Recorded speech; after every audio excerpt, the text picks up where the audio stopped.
What are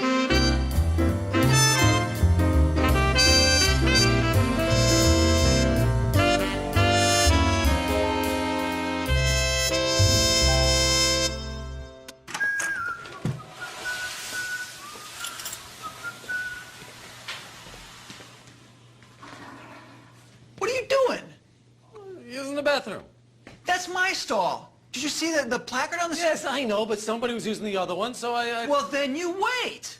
I couldn't wait. It was an emergency. I had to go. There's one stall for me, and you're in it. You know, if you were here, I would have given you first dibs. But honestly, I haven't seen a handicapped person in the bathroom, maybe ever. So I thought I could perhaps take my chances. A handicapped person. That's nice. Oh, that's nice. It's called disabled. Disabled? Disabled. Well, that doesn't sound so hot. I don't really care what it sounds like to you, okay? It's disabled. I think I would prefer a handicap. God, you know how archaic that word's handicapped person? That's like demeaning, don't you know? A disabled person. Sorry. You're sorry. Oh, sorry. Now you've learned a lesson. Please, don't ever go in my stall again, all right? Fine. Okay. Thanks so much. You're welcome. I appreciate it. You're welcome. Douchebag. Okay, today we have one of the most real, down-to-earth, and talented actors that I know. And I'm just going to go into it.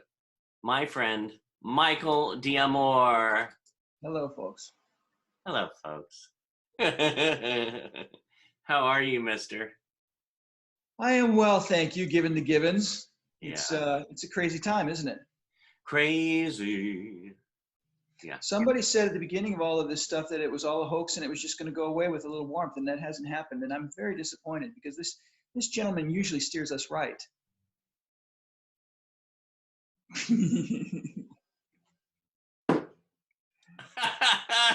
All right.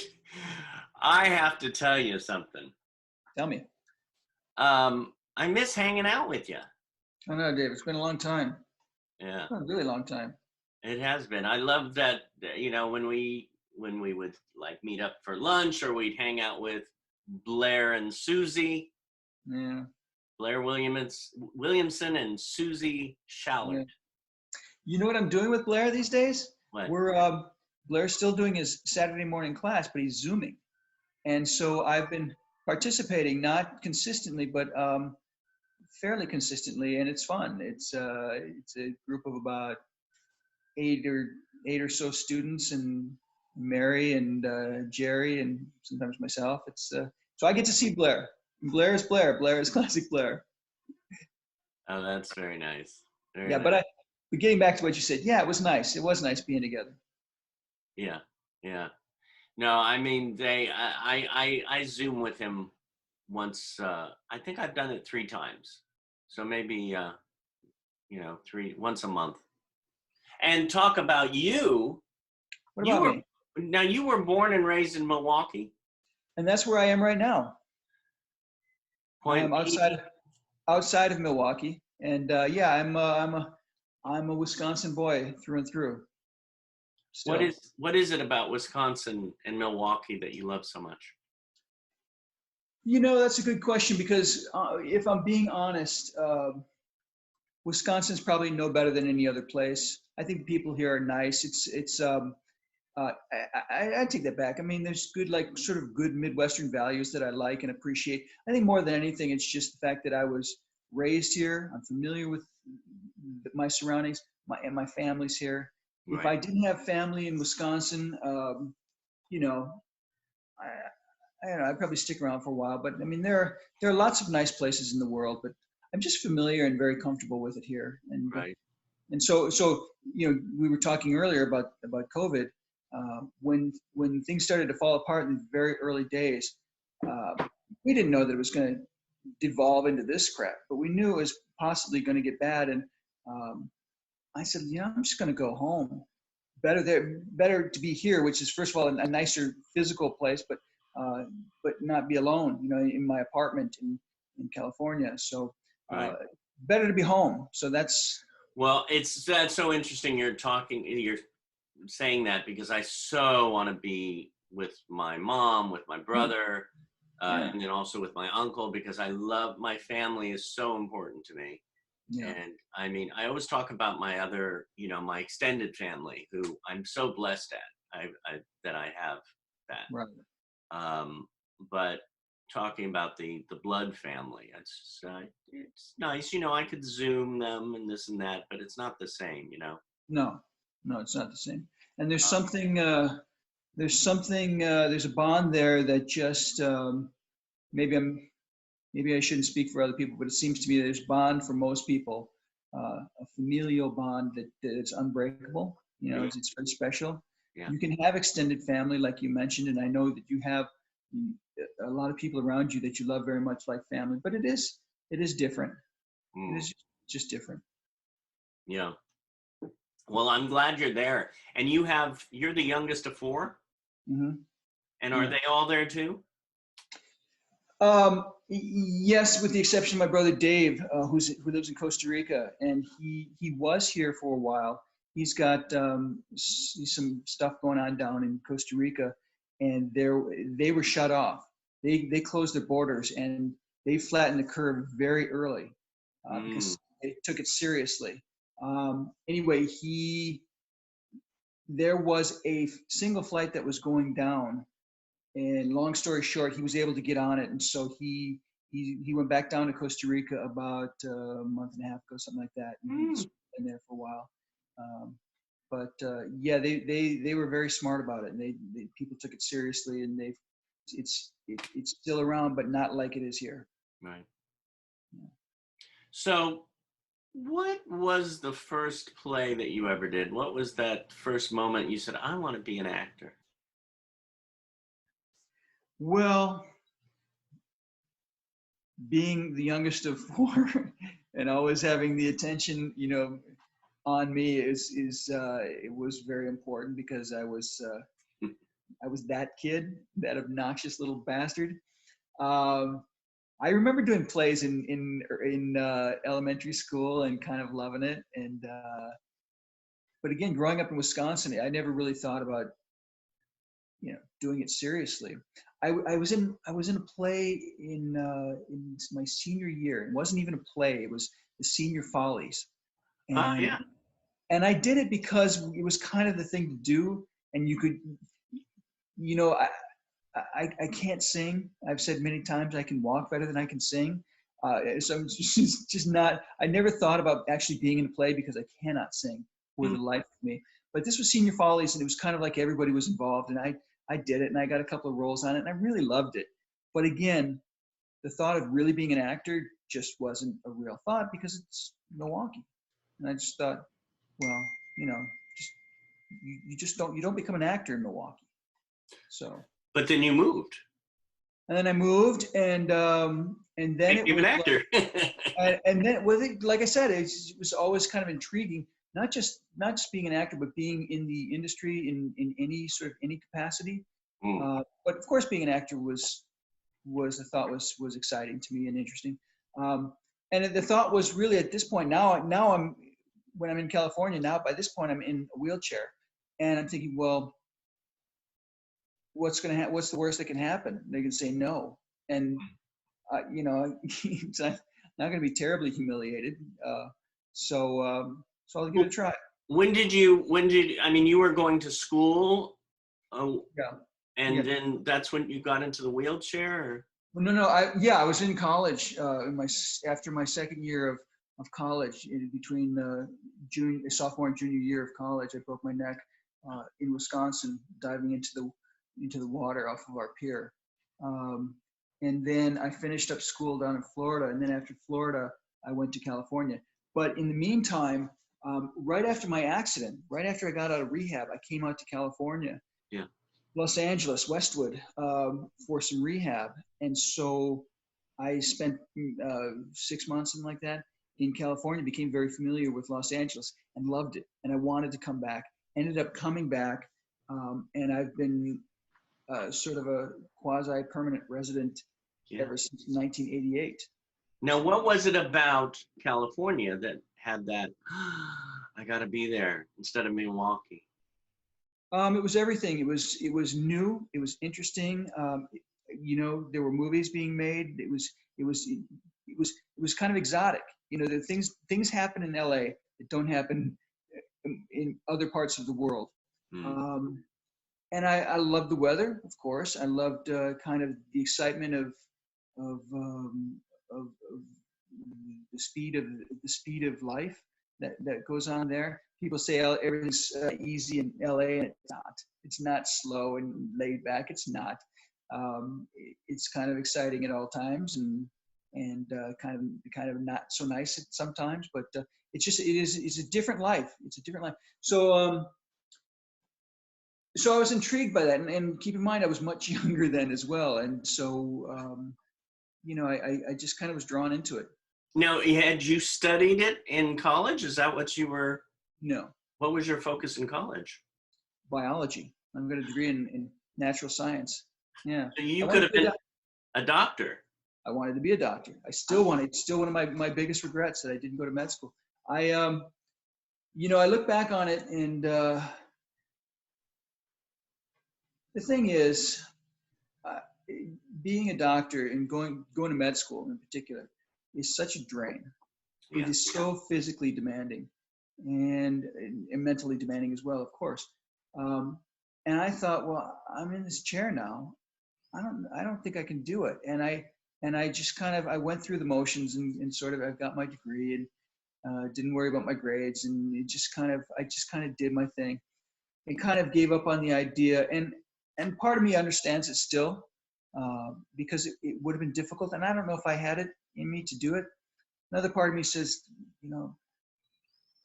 biology and medicine is something that's very intriguing to me. And like anything else, if you like something, if you're interested in something, you'll excel.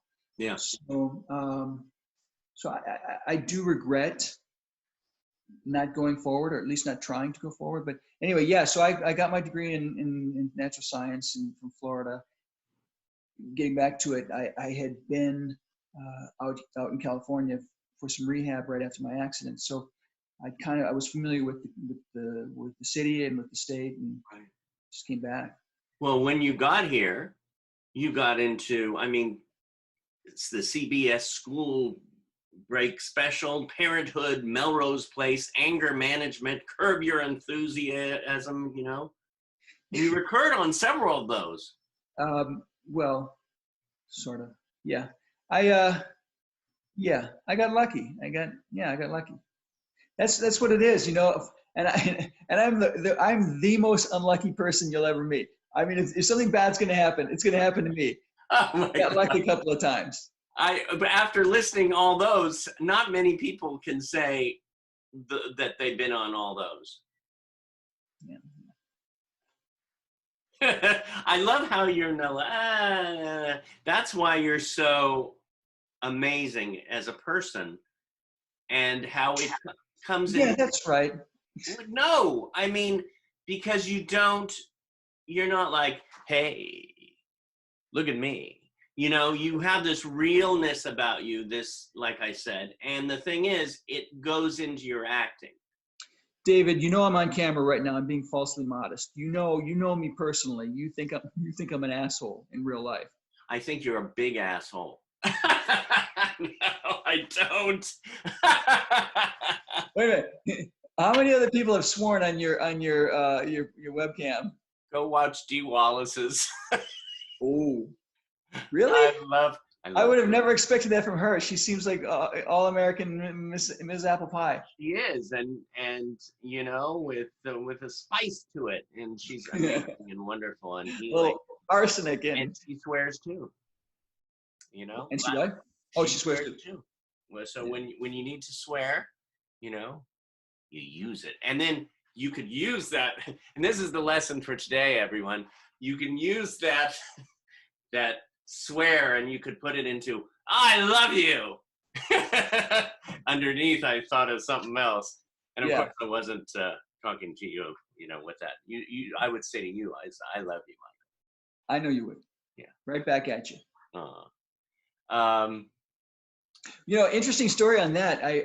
When I got Curb, they had a particular address that was in. This is pre-MapQuest. They had a particular address that was in Koreatown. Oh, and that was the book. Is that book we Yes, Thomas Guide book. Yes, Thomas Guide days. Maybe probably the beginning. Yeah, probably the beginnings of MapQuest, but Mr. Thomas Guide, Yeah. because I just got rid of my Thomas Guide like last week. Anyway, so I went to this place, and Curb's offices were in Santa Monica, and so I went to this place in Koreatown, and as is always the case, I was barely on time. I was going to be late, but I made it to Koreatown. I got out, went to the office, and people are like, "Well, what are you talking about?" I said, "I've got an audition, Curb Your Enthusiasm." And the woman said to me, "You are one of so many. It's not here. It's blah blah blah." And I had to go to Santa Monica, so now I got to go all the way across town to get there on time. Well, the audition required anger, and I was by the time I got to the office, I was seething, and I just had to cuss and let loose, and it was so easy because by the time I got there, I was so filled with rage, and so getting back to your point, yeah, sometimes it helps, and sometimes you just use it, man. Well, that's what our dear friend Corey Allen would say. Yeah.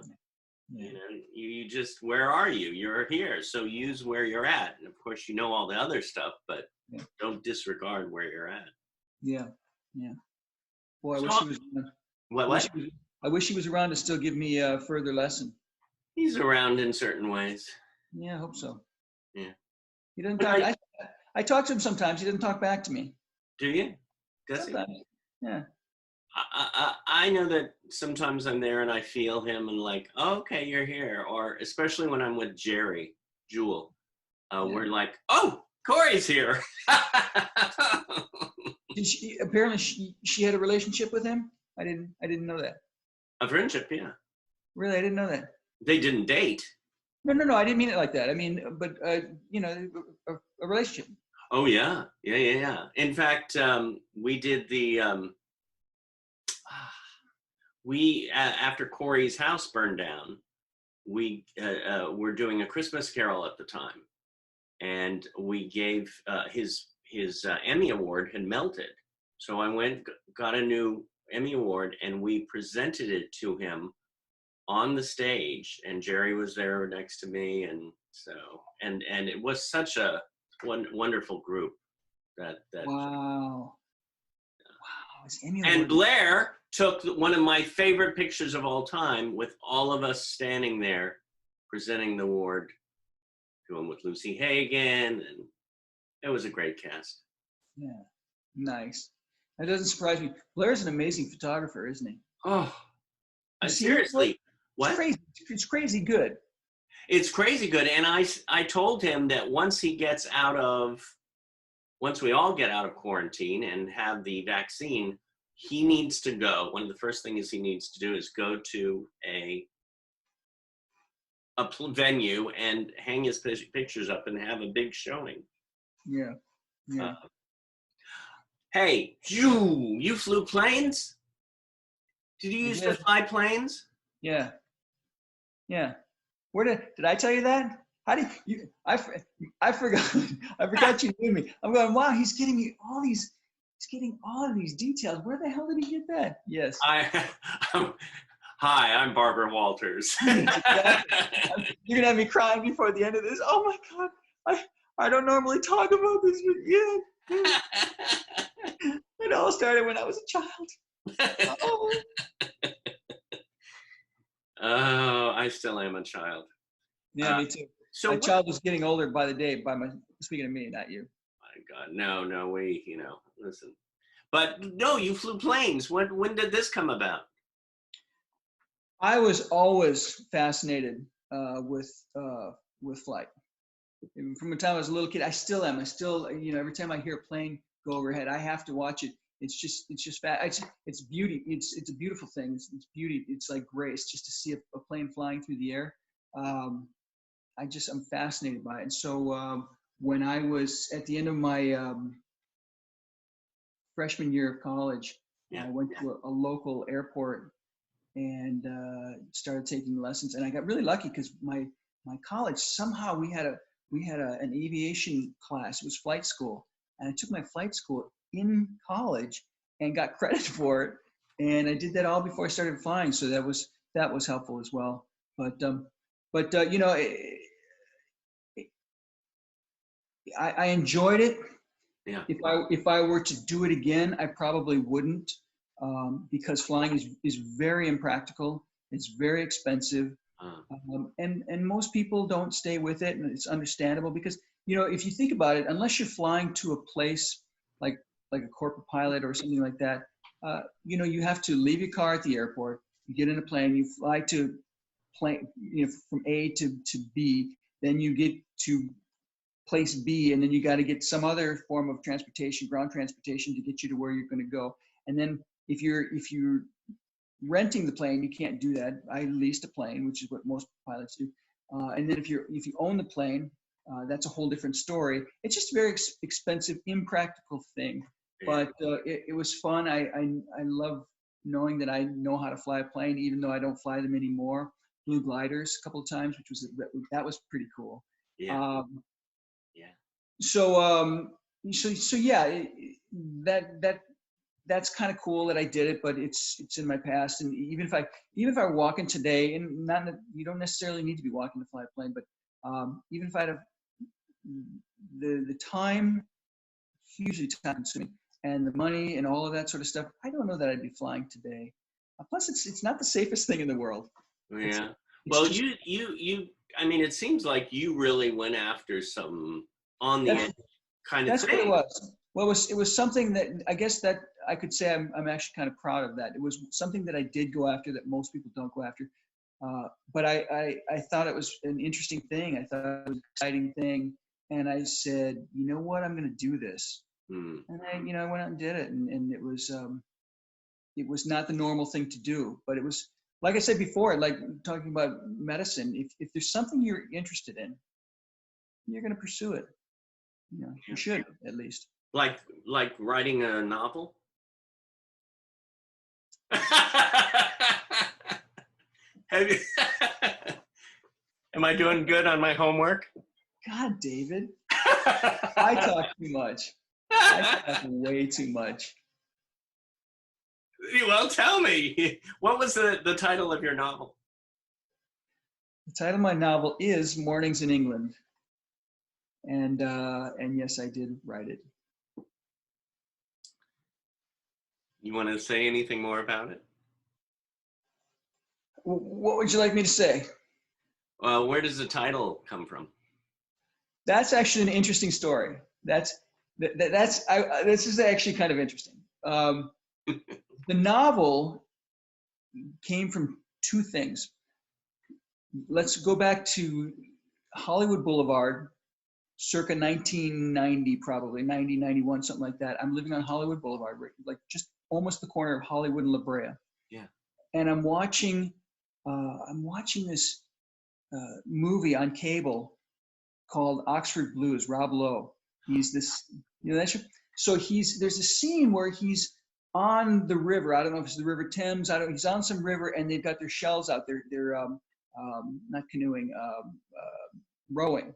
You know, the college, they're rowing, and it's this beautiful morning, and it's like gray, and it's very English, and they're putting their boats in the water, and I'm watching this, and in my mind, I literally said, "Wow, Mornings in England," and I thought, "Wow, that's a great title. That's a great title." And I, for years and years and years, I kept that with me, thinking, "There's a movie. There's this movie somewhere. It's a great title." Now, couple that with this story idea that I had, that I wanted to write, and I kept thinking about it, and I thought, oh, I can turn Mornings in England into this story idea, but the story idea was much too big to be a screenplay. So at some point, I just, you know what? I should write a novel. I've never done it before, and I'm not even a reader, which I'm kind of ashamed of. But I just thought, this is a novel, and I just started writing. Wow. There you go. And I would also say the story idea that I had turned into something completely different. Right. So Mornings in England is not the original idea. I mean, there's seeds of it, but there's it is a different story. It took you to a different place, and you went with it. Yeah, absolutely. I love it. It's like, look at all this stuff. It's like, it makes me want to write more, you know? Well, you know what they say, writers write. Writer's right. And Listen to myself. my magic wand. Thank you, Janet Gallen. There you go. What brings you joy? Brings you joy. When I say joy, what do you think of? Do you want the honest answer, David? No, I want bullshit. No, yes. Well, I shouldn't be saying this. I shouldn't be saying this because I'm being recorded. I'm kind of aware that I'm being recorded. Well, say what you want. I'm saying that in the state of the world today, I'm not seeing or feeling much joy. What brings me joy? Joy, I'll tell you what brings me joy is when I see people doing the right thing. When I'm doing the right thing, kindness, care, concern, and that seems to be a dwindling quantity these days. You know what's interesting is that when you said what does bring me joy is kindness. And when you said that, I felt an energy come through the screen. And that little mention of that is an energy that goes out there. So if more of us do more of the saying the kindness and doing it, then it will hopefully catch fire. That would be nice. And I have to say, you know, after I just told you my tale of doom, I will say that I'm always grateful, and I see it fairly often. People do little things for me and for others. It's the little. I'll tell you a story that happened recently. I shop all the time for the household. I go out in the morning and do the stuff. And I had this big, heavy thing of litter for the cat. Litter. It's this 40-pound thing, and I couldn't get it out of the cart. And I said when I was checking out through the auto checkout, I said to the woman, I said, do you think there's somebody that could put this in my trunk for me? And it was early in the morning, and she said, oh, well, no, you know what? Okay, just give me a second and I'll do it. And she was really hesitating because she was doing her job. And this woman behind me, this young mid-20, late 20 woman says, I'll do it. And I turned around and I said, what? She said, no, I'll go out. I'm following you out. I mean, I'm checking out after you anyway. I'll follow you out, put it in, I'll come back. And this woman came out, put the litter in the trunk for me. And it was just such a simple thing, but it was so nice. It was so just generous and thoughtful and considerate. And it went a long way. It was such a simple act, but it went a long way. And this was some time ago, and it stayed with me. I mean, these are the things that we need to do. Those are the beautiful things. That yeah, more of that. Come on, more. Yeah. What do you want the most at this moment in your life, as Corey Allen would say? I would say good health for everybody. Yeah. That's what I like at this moment. How about you? Oh my gosh.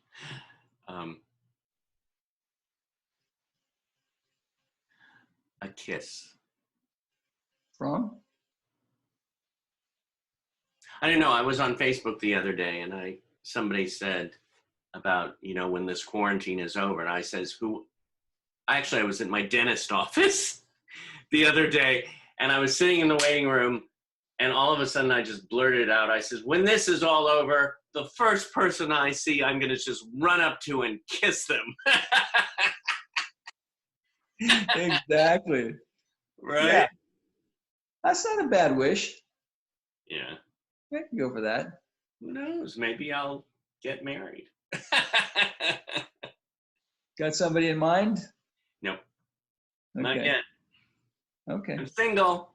Yeah, you and me both, brother. Well, we keep on chugging. We keep doing our thing. Oh, one last thing I had to say is I remember that time where we had the cast party for The Beautiful People, and you interviewed Corey Allen, and I love that. I remember that. Yeah, that was great. Corey was in rare form that day, and he had some things to say. I remember that. Boy, Corey was a special guy. I mean, I just loved him so much, and my only regret is that I didn't know him sooner. I wish I had known him. It seems like I knew him a long time, but I probably only knew him a couple of years, 2 years, maybe 3 years, and I wish I had known him. I have such fond memories. Man, I would go up to his house, and we'd just sit out on the balcony. We'd eat a popsicle or we'd have some lunch, and we would just talk. Yeah. We would just talk, and he had just wisdom and just funny stuff to say and kind, nice things to say, and it was anything goes. We just talk, and it was nice. And God, I miss that, and I really loved him. I really loved him. Yeah, good guy. Yeah. He was loved. So I look forward after quarantine, besides finding anybody on the street to kiss, to see you in another TV show or movie. I look forward to it. Me too.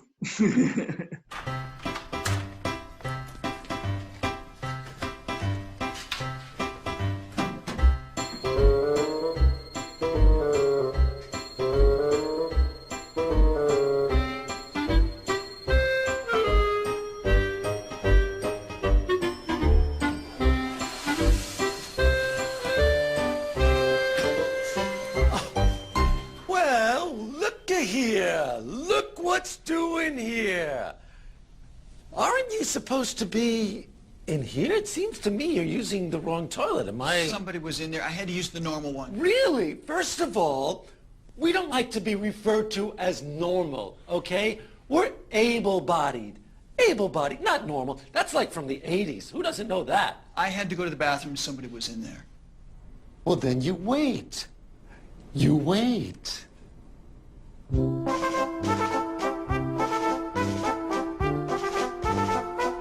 me look beyond the body. To them, it's what's inside that counts. They're kind of funny like that, you know? Yeah, I'd have said that too when I was you. When I walked into a room, women noticed. You know, the moment I broke my neck, I became Mr. Invisible. No, actually, I became pitiful. Because they still notice, but now they give me that smile. You know, aren't you so courageous? Look at you braving the public. Good for you. Do you know I saved 3 lives? Before my accident, I pulled a mom and her kids from its burning car. Like a minute later, it exploded. I'm a trained pilot. I ran my own successful gym. I faced death itself. Won. And yet every day I go out into public and I get that smile. See, man? See, that's what I'm talking about. You know, people. Yeah. Look, people at the mall, people getting gas, right? We're all pretty much the same on the outside. We got 2 eyes, 2 ears, a nose, mouth, right? But inside, everyone's got a story. This is coming from the dilettante. Oh, really? Life is actually the one thing that I study in earnest. You know, the human condition is actually one thing that inspires my act. Of course, the supermodels and the money ain't bad either. Hey! I'll call you back. What the hell are you doing? What the fuck are you doing? What am I doing? What are you doing? What the fuck? I'm trying to walk here. You're talking on a cell phone? You almost fucking killed me, you douchebag. You come right in front of me. You're talking on a cell phone? What, there's a law against talking on a cell phone? You you can't. Not while you're wheeling around. You almost hit my car. I'm just trying to get to my car. Learn how to drive that thing. Piss off. You douchebag, you fucking